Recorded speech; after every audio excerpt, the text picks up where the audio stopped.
All right, this is 1.1b in elementary algebra, and we are at the top of page 7, and we're doing something with what are called bar charts and tables. So let me get you a picture of that. So there's the bar chart right there, and there obviously is going to be the table. All right, I need to make my pen a little bigger. And some things you can get from this really helps you to visually be able to see what's going on. Bar charts are nice for visually being able to compare things. Tables are nice to get a lot of information down in a small space. So when you drink a 6-ounce cup of coffee, it's got 100 milligrams of caffeine, instant coffee, tea, cocoa, decaffeinated coffee. That's real easy to draw, and then you make what is called a bar chart, or this one is called a histogram. That's just what they're called. It's a specific type of bar chart. That was free. You don't even need to know that for this section. But bar charts always have, the numbers going up, and then maybe what the particular bar represents across the horizontal. So the brewed coffee, we went up to 100. Instant tea, cocoa, decaf coffee. So this is just real quick to be able to look at this and instantly be able to say, oh, coffee is got more caffeine than anything else. Whereas here you kind of have to look through and find out, which one is the case here. So example 9 says, referring to the table in figure 1, suppose you have 3 cups of brewed coffee. So you had 3 cups of brewed coffee there. 1 cup of tea, okay, so you had 1 cup of tea there, and 2 cups of decaf in one day. Okay, so there's your 2 cups of decaf in one day. Write an expression that will give the total amount of caffeine in these 6 drinks, and then simplify the expression. Okay, so all they're asking you to do here is say, well, how many cups of brewed coffee did you have? 3. So how much caffeine is that? 3 times 100. And then what else did you have? You had a cup of tea, 1 times 50. And then you had 2 cups of decaf, so 2 times 4. And there's your expression. There's your equation there. All right? So if we solve this, you had 300 here, plus 50 here, plus 8 there. So you had 358 milligrams of caffeine during that day. So this was the equation that you'd written, or the expression. An expression is a list of numbers and letters strung together like I have there that does not necessarily have the equal sign. Okay? It may just be looking like that. And when you do that and you find out what that equals to, then you have the answer to your problem.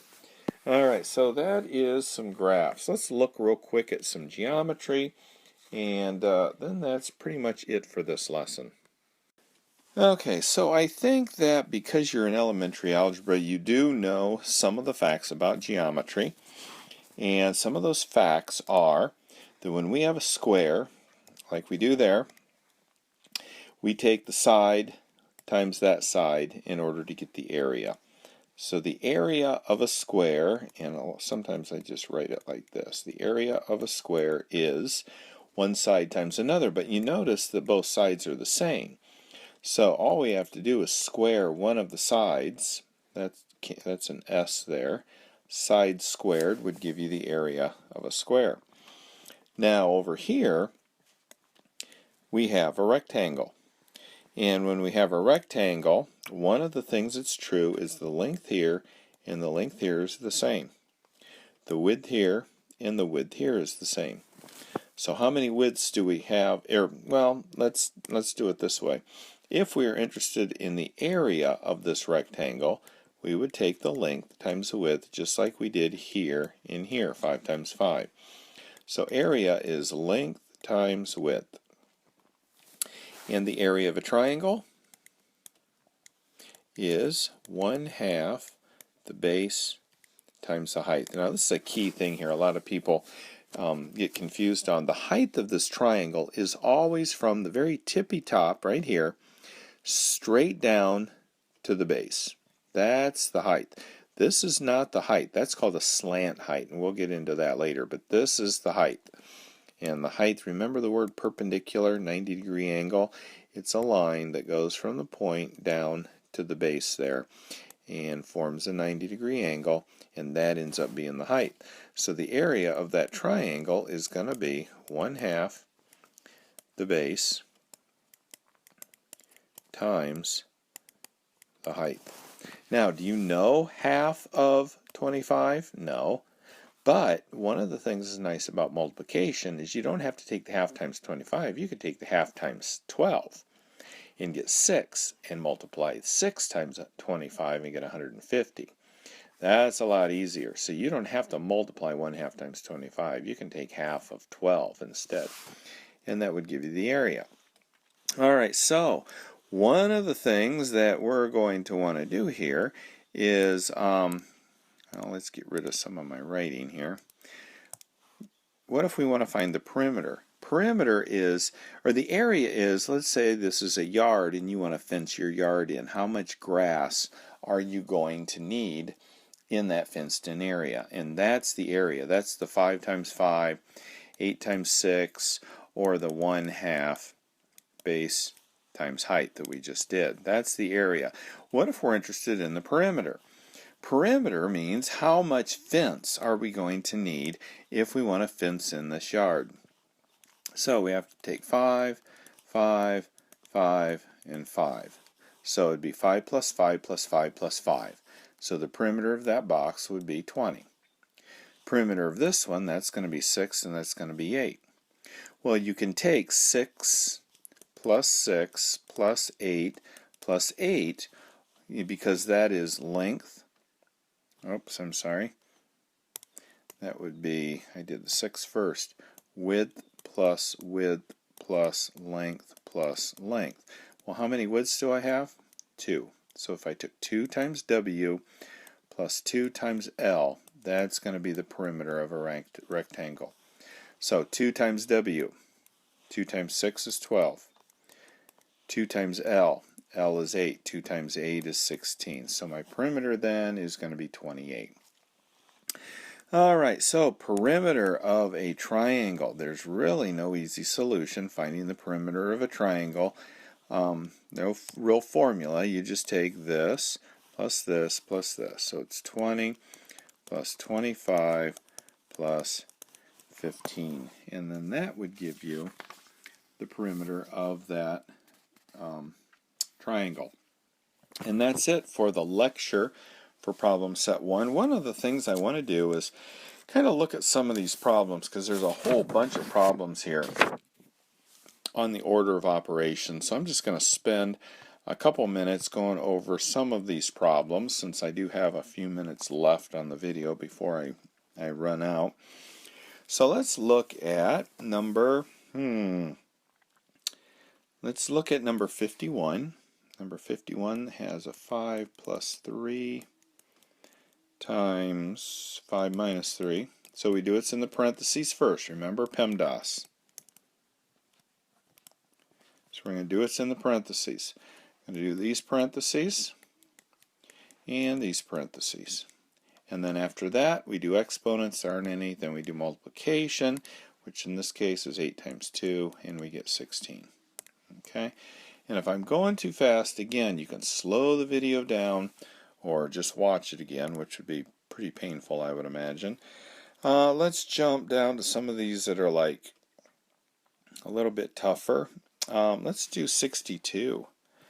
That's 5 times 10 cubed plus 6 times 10 squared plus 7 times 10 plus 8. Okay, no parentheses, so we'll do the exponents first.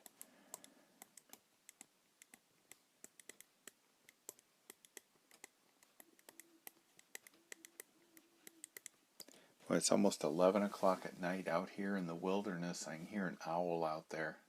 Pretty cool. Sorry. Anyway, told you I'm OCD. Or ADD, sorry. I'm OCD too. 5 times 1,000 is 5,000, because again, we're going to do the multiplication and division now that we did the parentheses and exponents. And this is going to be 600, and this will be 70. Okay, so remember, multiplication. Now we can add 5,678 is our answer when we add all those. Alright, so let me erase all this. I need to get my eraser bigger so I can erase faster. Alright. Let's see. Let's do number 66. So I'm going to pause this and write it out. Okay, so there's number 66. So again, parentheses first. So we're going to do what's inside the innermost parentheses. I like to change my ink color a lot. So we're going to do what's inside, and we have to follow PEMDAS once we're inside. Any exponents? No. Any multiplication? Yep. Okay, so that's all I did, is 3 times 6. Now I continue on with inside that parenthesis until I can't do any more. 18 times 10 is 8. Okay, so I did everything in that parenthesis. Once my parenthesis turns into one number, I've done everything I can. Now I can start looking outside the parenthesis. So inside the braces there, which is kind of like parenthesis, I do the multiplication first. I don't add 10 and 2, I multiply. Now I look and see what's inside of here. I don't have any exponents, multiplication, division, but I do have addition. Oops. And 5 times 26 is going to be 130, I think, just doing that in my head. Okay, so you see how to do that one? All right, let's go ahead and do number 74, and we'll call that good. Okay, so there's 74. No parentheses. I do have some exponents, so I'm not doing anything else except what is in the exponent, or what the exponents are saying. Okay? Then I will go back, now that that's done, and do multiplication. Do I have any? Nope. Do I have any division? I do, right there. Now, would you have just added those together if I wouldn't have taught you different? Possibly. Now, addition and subtraction from left to right. So there's 38 plus 49 gives me 17,187 for an answer if I did my addition right. And that's number 74. So hopefully that was enough to kind of get you started. Some of the story problems that are following have reading charts and tables. I don't think you'll have any problem with that.